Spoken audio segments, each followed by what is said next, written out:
नमस्कार, मैं नृपेंद्र कुमार शुक्ला, शिक्षक महात्मा गांधी इंटर कॉलेज सफीपुर उन्नाव। बच्चों, आज की जो कक्षा है आपका इसमें बहुत बहुत हार्दिक स्वागत है। अब देखते हैं बच्चों कि आज हमारा जो विषय है गणित। इस गणित विषय में हम लोग एक उप विषय लेकर आए हैं, सातत्य एवं अवकलनीयता। इस सातत्य एवं अवकलनीयता के विषय में बच्चों अगर हम लोग पढ़ेंगे आज, तो देखते हैं हम कौन कौन से बिंदु हैं, हमारे किन बिंदुओं पर चर्चा की जाएगी। तो सबसे पहले बच्चों हम लोग जानेंगे कि सातत्य होता क्या है। उसके बाद बच्चों सातत्य के बाद हम लोग देखेंगे कि सातत्य फलन कौन से होते हैं और असातत्य फलन बच्चों कौन कौन से होते हैं। फिर बाद में आती है कि संयुक्त फलन, और साथ में सतत और असतत फलनों के जो बीजगणित होंगे उस पर भी बच्चों चर्चा की जाएगी। तो देखते हैं बच्चों, सर्वप्रथम बात आती है कि सातत्य की परिभाषा क्या होती है। तो सातत्य की परिभाषा समझने से पहले अगर बच्चों थोड़ा सा हम लोग कक्षा 11 में चलें, कक्षा 11 में हम लोगों ने लिमिट सीखी थी, सीमा निकालना, और हम लोगों ने वहाँ पर सीमा निकालना, किसी बिंदु पर दाएं पक्ष की सीमा भी निकाली थी और बाएं पक्ष की। हम देखते थे कि जब दाएं पक्ष की सीमा और बाएं पक्ष की सीमा बराबर हो जाती थी तो हम लोग कहते थे कि सीमा का अस्तित्व है। ऐसा हम लोग सीख चुके हैं ना बच्चों। उसके बाद ये चीज़ें आपने सीखी, फिर हम लोगों ने प्रथम सिद्धांत की सहायता से अवकलन भी निकालना सीखा था।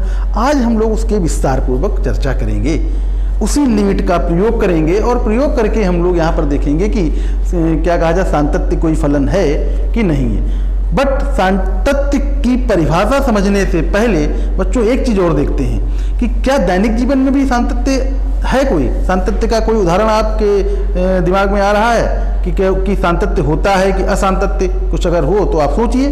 तो देखिए, हम आपको बताते हैं कि सातत्य के उदाहरण बहुत सारे आपको मिलेंगे। अगर आपके घर में लाइट आ रही है बच्चों, तो अगर लाइट का केबल टूट जाता है जिस बिंदु पर, तो हम कहेंगे कि लाइट आना बंद हो जाती है, तो हम लोग क्या कहेंगे, वो असातत्य है।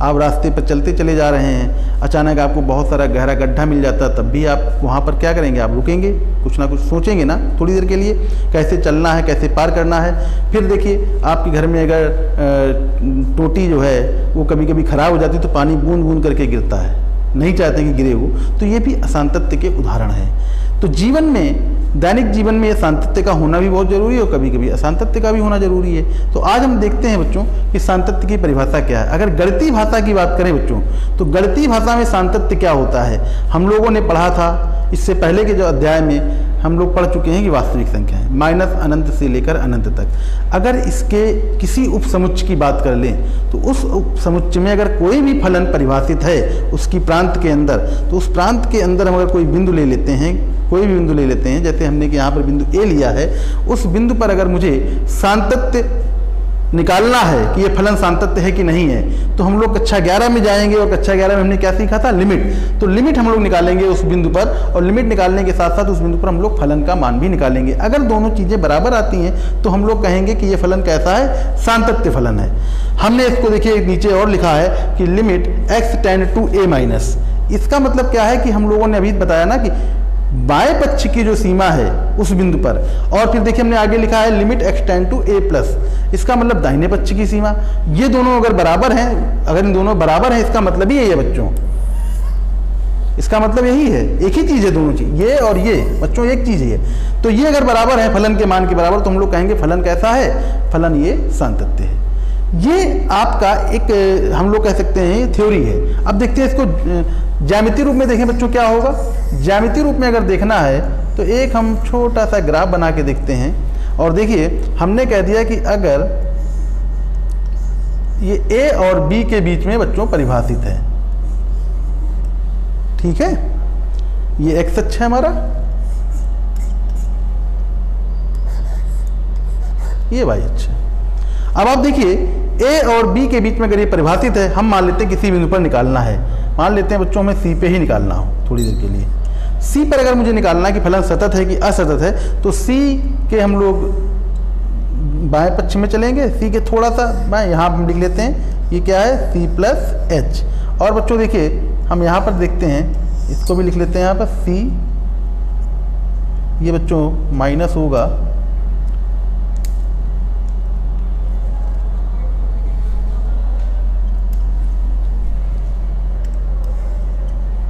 ठीक है बच्चों।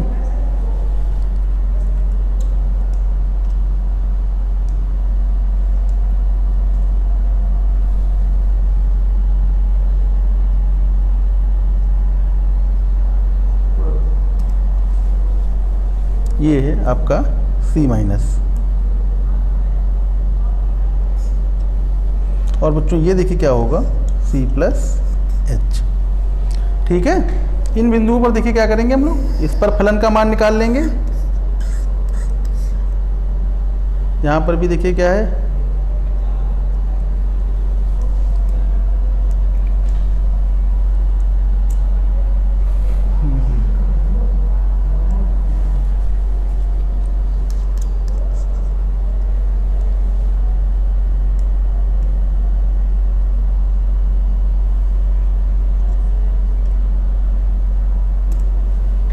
C माइनस H, ये होगा C।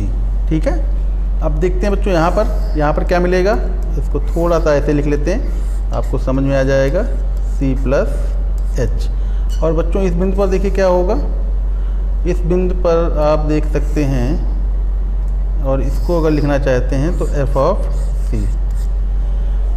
ठीक है, इन बिंदुओं पर देखते हैं कि C माइनस H और C प्लस H। यहाँ पर अगर हम लोग देखेंगे तो लिमिट हमारे अगर बात की जाए तो लिमिट C ये आ जाएगा आपका H tend to 0 f of C minus H, और लिमिट आपकी हो जाएगी H tend to 0 f of C plus H, और बराबर f ऑफ किसकी हो जाएगी, C। अगर ये बच्चों आता है तो हम लोग कहेंगे फलन क्या है, ये फलन सतत फलन होगा बच्चों। ठीक है, ये ध्यान रखने वाली बात है। अब आगे देखते हैं बच्चों, सतत फलन का और भी इसमें उदाहरण मिल सकते हैं। जैसे आप देखिए, अगर ये देखिए चलता चला जा रहा है, अगर आप इस पर पेन रखें और आपको पेन उठाना ना पड़े, इसका मतलब फलन कैसा है, ये फलन आपका सतत फलन होगा बच्चों। दूसरी चीज इसमें देखते हैं आगे हम लोग कि एक अंतराल में सतत फलन क्या होते हैं और दूसरा बंद अंतराल में सतत क्या होते हैं। तो एक अंतराल में बच्चों अगर देखना है हमें तो देखिए, याद रखिएगा हमेशा, एक अंतराल में जब भी कभी सतत आपको निकालना होगा तो ये रखिएगा, इसका मतलब देखिए क्या है, यहाँ पर फलन जो है इस बिंदु पर परिभाषित नहीं है। तो क्या करेंगे, कैसे निकालेंगे फलन, तो हमको इस फलन के प्रत्येक बिंदु पर इसकी जांच करनी होगी। देखिए लिखा ना, सतत कार्य यदि हुआ इस अंतराल में प्रत्येक बिंदु पे क्या हो बच्चों, सतत हो, तो प्रत्येक बिंदु पर निकालना, मुझे इस बिंदु पर भी निकालना होगा, ऐसे यहां पर निकालना होगा, यहां पे निकालना होगा, हर बिंदु पर आपको निकालना पड़ेगा। ये हमने कहता है बिंदु C1 है, C2 है, C3, इस तरीके से प्रत्येक बिंदु पर हम निकालेंगे। और अगर ये प्रत्येक बिंदु पर सतत होगा तो हम लोग कहेंगे फलन कैसा है, सतत है। लेकिन जब देखिए दूसरी तरफ देखते हैं बंद अंतराल में बच्चों क्या होगा, बंद अंतराल के लिए अगर मैं बात करनी है बच्चों तो उसके लिए क्या करेंगे, इसी फलन को लेते हैं। आप देख रहे हैं कि ये फलन जो है ये कैसा है, परिभाषित है, किसके किसके बीच में, A और B के बीच में, और साथ में ही x A के बराबर भी और B के बराबर भी। देखिए यहाँ पर ये ध्यान रखिएगा, इसको हम लोग ऐसे कहते हैं, ये लिखा भी है बच्चों, इसे कहते हैं हम लोग बंद अंतराल। तो कैसे निकालेंगे हम लोग बंद अंतराल में, बंद अंतराल में देखिए कि A के दाहिनी तरफ जो है फलन है, बाईं तरफ फलन नहीं है। तो दाहिनी तरफ हम लोग को फलन है तो A प्लस पर हम लोग क्या करेंगे, उसकी लिमिट निकालेंगे हम लोग, A प्लस निकाला ना, A प्लस किसके बराबर है बच्चों, इस मान के बराबर। ये मान कितना है बच्चों, f ऑफ A। इसी प्रकार से बच्चों B के दाहिनी तरफ कोई फलन नहीं, तो B के बाईं तरफ है तो हम लोग क्या करेंगे, उसकी लिमिट निकालेंगे, कौन सी, लेफ्ट हैंड वाली लिमिट, और वहां पर देखिए उसका फलन का मान भी निकाल लेंगे। अब ये देखिए कि यहाँ पर अगर लेफ्ट हैंड लिमिट आपकी फलन के मान के बराबर है, वहाँ राइट हैंड लिमिट फलन के मान के बराबर है, हम लोग ऐसा कहेंगे कि ये जो है फलन इन बिंदुओं पर सतत है। और इसको हम लोग नाम देते हैं बच्चों, इसे नाम देते हैं RHC, और इसे बच्चों नाम देते हैं LHC, लेफ्ट हैंड कंटिन्यूटी और राइट हैंड कंटिन्यूटी। ये बच्चों एक अंतराल में सातत्य फलन के उदाहरण हुए। अब आगे देखते हैं बच्चों कि असतत फलन क्या होते हैं। असतत फलन, जैसा कि आपको पता है कि यदि कहीं पर भी कोई भी गैप मिलेगा फलन में, तो देखिए जैसा कि यहीं पर है आपका, और देखिए आप देख रहे हैं ना कि इस बिंदु पर आप देखिए इस बिंदु पर ये फलन कैसा है, ये फलन असतत है। आप यहाँ से चले और यहाँ तक, जैसे कि अब आगे जब जाएंगे तो आपको उठना पड़ेगा, यहाँ से पेन हटाना पड़ेगा, पेन हटाएंगे तभी आगे जा पाएंगे। तो ये फलन कैसा है, असतत। इसी का ये उदाहरण दिया गया है। और ये ग्राफ किस चीज़ का है बच्चों, आपको पता होगा, आप थोड़ा सा दिमाग पे जोर डालिए, आप लोगों ने पढ़ा है अभी कुछ दिनों पहले। और ये क्या है आपका सिग्नम, आपको पता होगा, ये fx बराबर बच्चों सिग्नम x का ग्राफ होता है। अब आप देख रहे हैं इस ग्राफ में, आप बच्चों देखिए कि अगर आप बाएं से दाहिनी ओर चलें तो आप इस पर अगर चलना शुरू करें बच्चों, पेन रखें आप, तो आपको देखिए यहाँ पेन उठाना पड़ेगा तभी आप इस बिंदु पर पहुंचेंगे। ये कितना है बच्चों, ये है 0। फिर उसके बाद आपको जब आगे बढ़ने के लिए आपको यहाँ आना पड़ेगा, तभी ये पहले आप यहाँ जाएंगे, फिर उसके बाद यहाँ, फिर यहाँ पर। ये सिग्नम x। तो कैसा है ग्राफ, ये बच्चों ग्राफ है आपका असतत ग्राफ। अब इस असतत ग्राफ की अगर हम बात करें तो किस बिंदु पर है, ग्राफ से तो नजर आ रहा है कि ये 0 पर है। तो हम लोग देखते हैं, इसकी लिमिट भी निकाल लेते हैं बच्चों। तो लिमिट देखिए कैसे निकालेंगे, इसकी लिमिट निकालें, limit x tend to 0 minus पर बच्चों क्या होगा, 0 माइनस पर आप देखिए ये इधर की ओर ग्राफ है आपका बाएं पक्ष में, तो इसका मान कितना होगा बच्चों, इसका मान होगा -1। इसी प्रकार से बच्चों इसकी लिमिट निकाल लेते हैं और क्या होगा, ये limit x tend to 0 plus, और 0 प्लस पे बच्चों देखिए कितना मान है इसका, 1 है। अब आप देख रहे हैं कि LHL जो होगा आपका, LHL is not equal to RHL, ये बराबर नहीं है। तो हम लोग कह सकते हैं फलन कैसा है, ये असतत फलन है। आप जैसा देख भी रहे हैं यहाँ पर, आप देखिए limit x tend to a minus और limit x tend to a plus पर दोनों फलन, अगर लिमिट का मान अस्तित्व में नहीं है तो हम लोग कहेंगे फलन कैसा है, असतत। आगे हम चर्चा ही नहीं करेंगे। दूसरा देखिए क्या है कि अगर दोनों के मान बराबर हो जाएं, दोनों के मान अगर बच्चों बराबर हो जाएं तो फिर उसके बाद हम लोग फलन के मान को देखेंगे। अगर फलन का मान नहीं बराबर तब भी कैसा है, ये असतत है। इसको भी देख लेते हैं बच्चों, इसको देखना है तो देखते हैं। हाँ, इसका ग्राफ हमें बताइए, सिग्नम x का है, सिग्नम मॉड x का ग्राफ क्या होता है। तो सिग्नम मॉड x का बच्चों देखते हैं ग्राफ क्या होगा।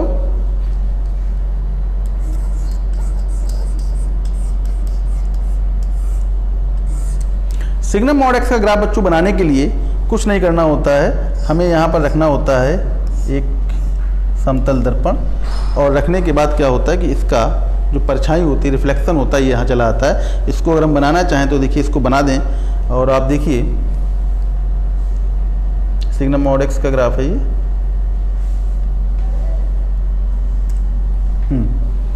यही बना रहे हैं बच्चों।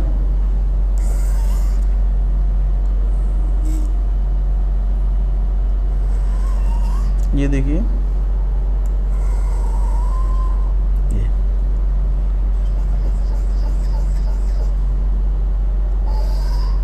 ये सिग्नम मॉड x का ग्राफ है, यही उठ के ऊपर चला गया। अब आप देखिए अगर इसकी लिमिट निकालें, ये कितना हो गया बच्चों, 0 है, और ये कितना है बच्चों, 1। तो देखिए limit x tend to 0 minus पर देखिए बच्चों इसका मान कितना आ रहा है, इसका मान भी आ रहा है 1, और limit x tend to 0 plus पर भी देखिए मान कितना आ रहा है, 1। लेकिन जब आप f ऑफ 0 निकाल रहे हैं बच्चों, तो f ऑफ 0 देखिए कितना आ रहा है बच्चों, 0। अब आप देख रहे हैं कि LHL आपका RHL के तो बराबर है, लेकिन फलन का मान जो है आपका यहाँ पर बराबर नहीं है। तो हम लोग कैसे कह देंगे, ये कौन सा फलन होगा, असतत फलन होगा। ये जो दूसरी हमने शर्त लिखी है ये यहाँ पर पूरी हो जाती है। आ रही बात समझ में। असतत फलन के बहुत सारे और उदाहरण हैं, अब आगे देखते हैं हम लोग। ये एक महत्तम पूर्णांक जो है फलन, इसका ग्राफ है, बहुत ही महत्वपूर्ण है। अब देखते हैं इसमें, इसका बच्चों देखिए अगर आपसे कहा जाए इसका प्रांत क्या होता है, ये प्रांत होता है, इसे प्रांत कहते हैं, ठीक है। और ये बच्चों रेंज, जिसे हम लोग कहते हैं परिसर, ठीक है, ये परिसर हो गया। अब आप देखिए अगर आपसे कहा जाए कि इस पर चर्चा कीजिए कि किस बिंदु पर असतत है और किस बिंदु पर सतत है, तो आप देखिए अगर आप चलें तो 0 से लेकर 1 तक अगर चलेंगे तो ये सतत है, नज़र भी आ रहा है। लेकिन जैसे ही 1 से 2 पे जाएंगे तो सांतत्य ये नहीं मिलता है, ये असतत है। और इसको देखिए अगर निकालना है, हम लोग लिमिट पढ़ चुके हैं पूर्णांक के लिए,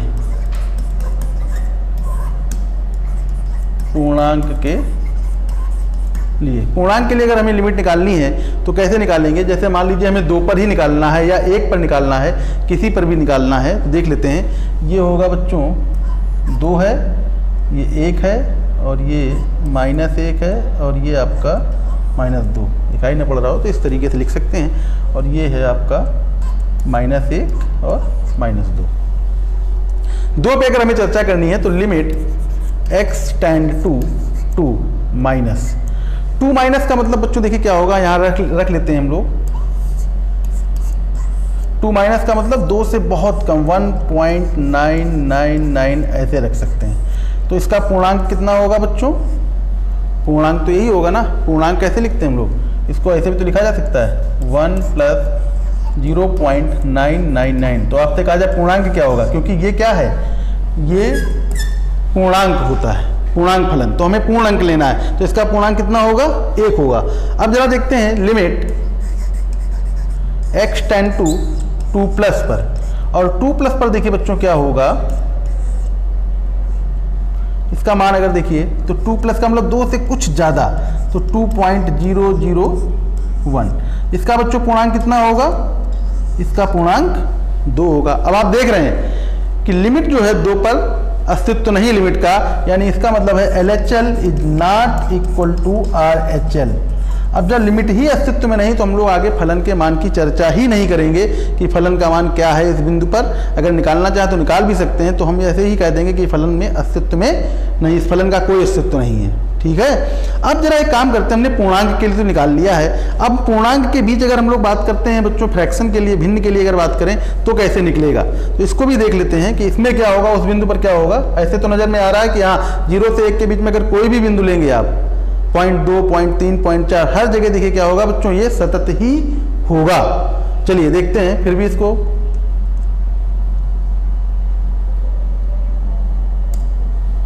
देख लेते हैं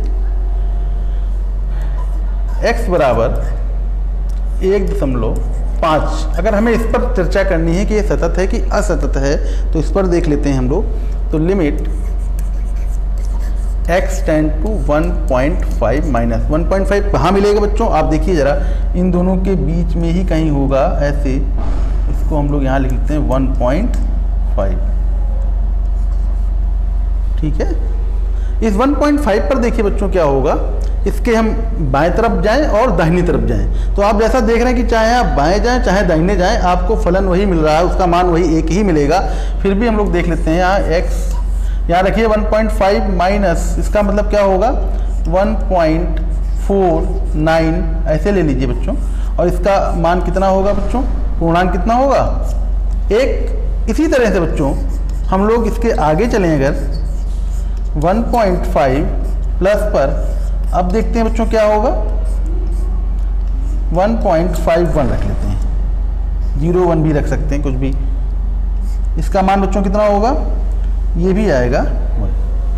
अब फलन का मान कितना होगा, तो फलन भी देख लेते हैं। तो f ऑफ 1.5 बच्चों ये क्या होगा, 1.5 का भी तो पूर्णांक कितना होगा 1। तो अब आप देख रहे हैं कि तीनों जगह पर LHL, RHL और साथ में ही फलन का जो मान होगा 1.5 पर, ये क्या है, ये बराबर है। इसलिए हम लोग कहेंगे कि फलन कैसा है, ये फलन सतत फलन है। तो पूर्णांकों पर ये असतत होता है, याद रखिएगा, सभी प्रकार के पूर्णांक, चाहे वो धनात्मक पूर्णांक हो और चाहे वो ऋणात्मक पूर्णांक हो। ये सतत किस पर होगा, ये भिन्न वाले बिंदुओं पर सतत हो जाएगा। अब बच्चों आगे हम लोग देखते हैं कि एक उदाहरण आपके सामने है कि आपको चर्चा करनी है कि ये फलन f के सभी बिंदुओं पर असांतत्य ज्ञात करिए। ये सातत्य है कि असांतत्य है, इसको देख लेते हैं बच्चों। सबसे पहले हम देखते हैं किन किन बिंदुओं पर चर्चा की जाएगी। आप यहाँ पर देखिए, देख रहे हैं आप x बराबर 1/2। शुरू कहाँ से हुआ फलन? ये बच्चों शुरू हुआ है 0 से, और कहाँ पर बच्चों खत्म हुआ है 1 पर। तो 0 से लेकर 1 के बीच में बच्चों ये 1/2 आता है। इस 1/2 पर देखिए बच्चों क्या होगा, इस पर हमें निकालना है। तो limit x tend to 1/2 minus 1/2 minus पे देखिए बच्चों ये ले लेंगे फलन। इसको समझना थोड़ा सा और समझ सकते हैं, इसको ऐसे बना लिया हमने, यहाँ 1/2 लिख लिया। 1/2 के पहले जो फलन होगा उसको हमने यहाँ लिख लिया 1/2 प्लस x, और बच्चों 1/2 के जो बाद में फलन होगा वो यहाँ हमने लिख लिया। ये कितना हो गया 3/2 प्लस x, ऐसे लिख लिया। तो हमने देखिए 1/2 से पहले, तो 1/2 से बच्चों यही तो पहले फलन है, तो इस पर देखिए चर्चा की जाए, कितना हो जाएगा 1/2 प्लस x है हमारा, इस पर देख लेते हैं, मान रख लेते हैं, तो 1/2 प्लस 1/2 माइनस 1/2 ना कर दीजिएगा, ये 1/2 माइनस का मतलब होता है 1/2 से कुछ वैल्यू इसकी, ठीक है। इसका मान बच्चों कितना आया 1। जरा एक काम और करते हैं, इस पर निकाल लेते हैं limit x tend to 1/2 plus 1/2 plus पर बच्चों ये नाम ये ले लेंगे 3/2 प्लस x, ठीक है। और इसका मान रखेंगे बच्चों कितना आ जाएगा 3/2 प्लस 1/2, ये कितना निकल के आ गया बच्चों आपका 4/2। अब आप देख रहे हैं कि limit x tend to 1/2 minus बराबर limit x tend to 1/2 plus, ये दोनों बराबर नहीं है, इसलिए फलन कैसा है ये फलन आपका सांतत्य है, ठीक है, असंतत्य है बच्चों, दोनों के मान आपके बराबर नहीं है।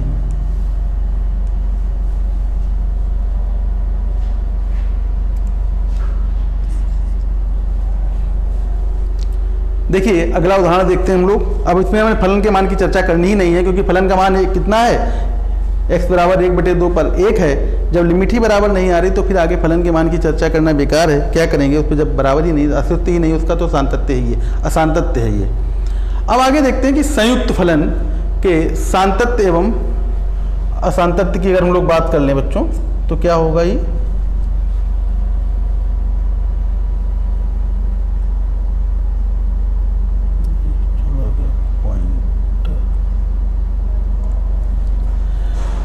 देखिए संयुक्त फलन के सतत एवं असतत की अगर बात करें बच्चों तो देखिए क्या हो जाएगा कि अगर कोई फलन fx जैसा लिखा है और दूसरा फलन बच्चों gx, ये आपका किसी c पर परिभाषित है जैसा है, तो उसका फाक क्या होगा, वो भी संतत होगा।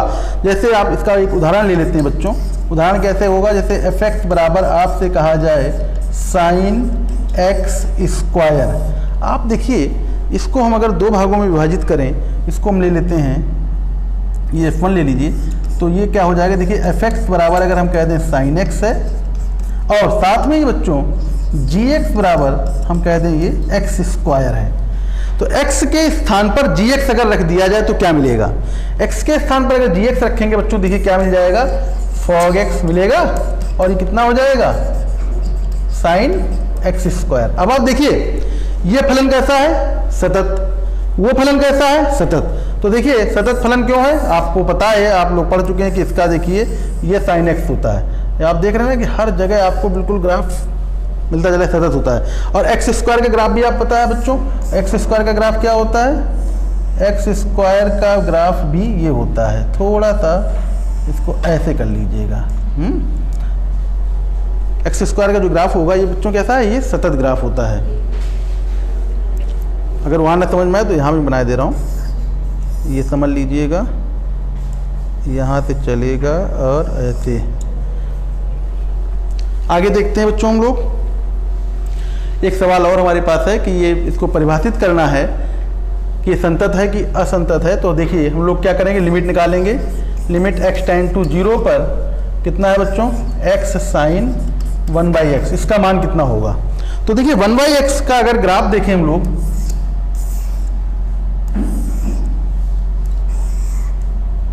अब आप देख रहे हैं ये है 0, इस पर देखिएगा चर्चा की जाए तो जैसे ही 0 के थोड़ा सा आगे बढ़ेंगे, 0 प्लस या 0 माइनस पर, तो आपका जो मान होगा तुरंत या तो प्लस इनफाइनाइट होगा या माइनस इनफाइनाइट। इसका मतलब क्या हो जाएगा, इसका मान बहुत बढ़ जाएगा, और इसका मान चाहे जितना बढ़े, साइन का मान हमेशा कितना रहेगा, -1 और 1 के बीच में ही रहेगा। तो देखिए अगर इसकी लिमिट की मान करें तो यहाँ रख लेते हैं, और यहाँ क्या रखेंगे हम लोग, इसका मान किसके बीच में होगा, -1 व +1 के बीच, ठीक है बच्चों। तो मान कितना हो गया बच्चों 0। तो ये देखिए बच्चों f ऑफ 0 का मान भी कितना है 0। तो हम लोग क्या कहेंगे कि ऐसा फलन कैसा है, ये फलन आपका सतत फलन है। कैसा होगा सतत, किस बिंदु पर बच्चों, बिंदु x बराबर 0 पर। अब आगे देखिए एक उदाहरण और आपके सामने है, f(x) बराबर mod x minus mod x plus 1। बहुत ही इंपॉर्टेंट है बच्चों, आपसे कहा जाए कि ये सतत है कि असतत है। इस पर चर्चा करने से पहले थोड़ा सा देखते हैं, इसको हिंट दे देते हैं आपको कि आप क्या करिएगा बच्चों, ऐसे नंबर लाइन बनाइए, ठीक है। यहाँ लिख लीजिए आप x प्लस 1, यहाँ लिख लीजिए x। यहाँ देखिए बच्चों ये होगा आपका -1 और ये बच्चों होगा 0। अब आप देखिए इसका मान 0 कब होगा, इस बिंदु पर। इसके आगे क्या होगा प्लस, इसके पहले क्या होगा माइनस। इसी प्रकार से यहाँ पर बच्चों क्या होगा -1 पर तो 0, इसके आगे क्या होगा प्लस और उसके पहले क्या होगा बच्चों माइनस। अब देखिए इसको निकालना है, अगर कैसे लिखेंगे हम लोग, x का मान जब 0 से ज़्यादा होगा, x का मान बच्चों जब 0 से ज़्यादा होगा तो ये दोनों क्या हो जाएंगे प्लस है। देखिए दोनों जगह प्लस लगा हुआ है, तो यहाँ हमने कर दिया x माइनस x माइनस 1, ये कट गया और ये कितना बच्चों मिल गया -1। अब देखिए दूसरा क्या है बच्चों, x हमारा -1 और 0 के बीच में है। यहाँ पर इक्वल ले लिया तो अब यहाँ इक्वल नहीं लेंगे, तो अब देखिए ऊपर वाला प्लस में रहेगा और नीचे वाला क्या रहेगा आपका x रहेगा माइनस में। तो ये -x माइनस 1 यानी -2x, ये आ जाएगा आपका, ये आ गया आपका, ये खुल गया। अब आगे देखते हैं बच्चों, अब आगे हमारे पास है ये वाला नीचे वाला। अब तीसरा देखते हैं बच्चों, तीसरा केस हमारे पास है कि x का मान अगर -1 से कम है, तो -1 से कम होगा तो बच्चों दोनों नेगेटिव होंगे। ये वाला ऊपर वाला आपका प्लस था, ठीक है। और यहाँ देख लेते हैं बच्चों क्या होगा आपका, ये भी नेगेटिव ये भी नेगेटिव, तो ये बच्चों हो जाएगा -x, तो ये minus minus plus x plus 1, ये बच्चों कट गया। इस तरह से आपके पास जो मान आ रहा है बच्चों, वो कुछ मान ऐसे आ रहा है। यहाँ पर आएगा आपको -1 और यहाँ पर आएगा आपको -2x माइनस 1 और ये आ रहा है 1। और ये आप इस बिंदुओं पर निकाल भी सकते हैं। ये आपको कहाँ कहाँ निकालना है, आपको एक बार निकालना है 0 पर और एक बार निकालना -1 पर, सातत्य निकालना है। इस तरह से अब बच्चों ये हमने आज सातत्य सीखा। अगली कक्षा में अवकलनीयता पढ़ेंगे। धन्यवाद। कितना वो